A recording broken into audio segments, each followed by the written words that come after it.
যে আমার মেয়ে যেভাবে ধরেন ফাঁসিতে মারছে না, দর্শন তো করেছে, তারপর ফাঁসিতে মারিছে। ও গলা পুরো গলা ধরেন লাই হয়ে ঘা হয়ে লাল মাংস বেরিয়ে বেরিয়ে গেছে।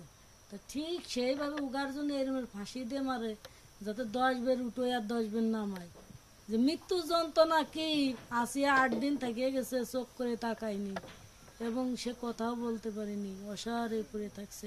তো মৃত্যু যন্ত্রণা কি একটু বুঝতে দেয় যেন সরকার, নামাবি আর উঠবি, উঠে এই জন্য ফাঁসি দিয়ে মারে।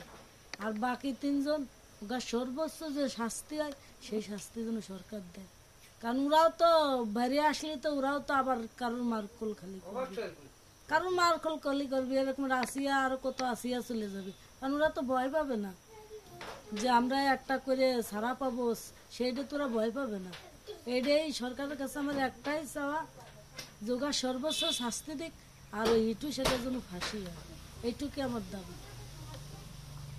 প্রশ্ন করো, প্রশ্ন করো, জয় জয়, ধরো ধরো, প্রশ্ন যাও, আর করো না। কালকে ফাঁসি, কালকে কি দেখি, কালকে রায়, কালকে কি হবে কি দেখি, সেটা তো বলবেন। আর একটু ধরো। আচ্ছা, এই যে আপনার মেয়ে কোথায়, মানে বড় মেয়েটা যার বাসায় ছিল এখানে আছে? ও তো ছোট মেয়ে, আপনার কয় ছিল মেয়ে? আমার 4টা মেয়ে, 4টা মেয়ে, ও ছিল সবার ছোট। 3টে মেয়ে একটা ছেলে, 3টা মেয়ে একটা ছিল। ও আসিয়া 3 নম্বর। আচ্ছা, 3 নম্বর। ও তো মানে পুরো বাড়ি ছোট, হ্যাঁ, ছেলেটাই ছোট। বড় হলে আসি।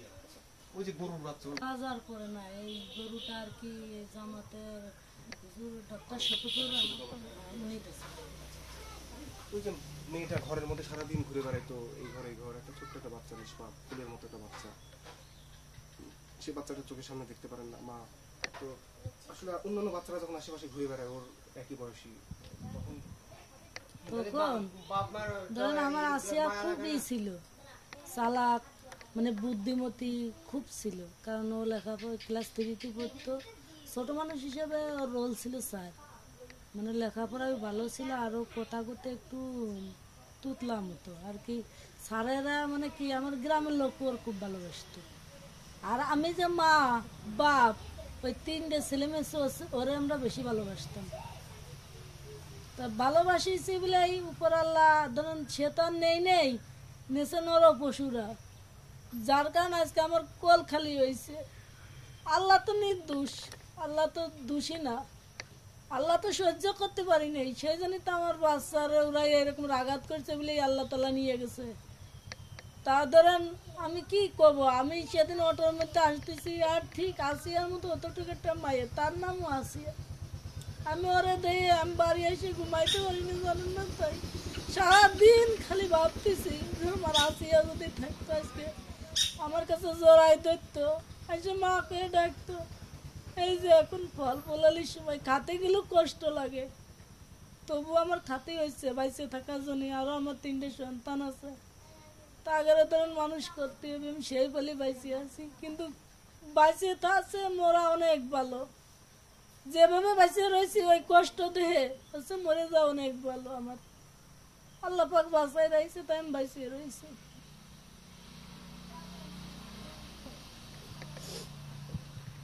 কোন কথা বলো, কথা গল্প করো। হ্যাঁ, অন্যান্য বাচ্চারা কি বলে আপনার আরো কি ছেলেটা কি পাশে ছিল না বলতো? বোনটা জানতাম ভাইটাই বেশি আসিয়ার কথা বলে, জন বলে কান্দে আমি আসিয়ার কাছে যাবো, কত কোলে করে সবসময় রাখতো। ও যে পারতো না তবুও ভাই নামাইতো না কোলেতে, কারণ 3 বোনের একটা ভাই নামাইতো না কোলেতে। এই যে ফল ফলালির সময় আমার বাড়ি ধরুন ফল ফলালি নেই, মানুষের গাছতলা যে ফল ফলালি খুঁটে নিয়ে আসতো, কিন্তু কোনোদিন ওরা কেয়ারে গাছের কোনোদিন একটা ফল ফলালি ছেড়ে নেই, এমন কোনো রিপোর্টকে আমার মনিকার দিতে পারে না।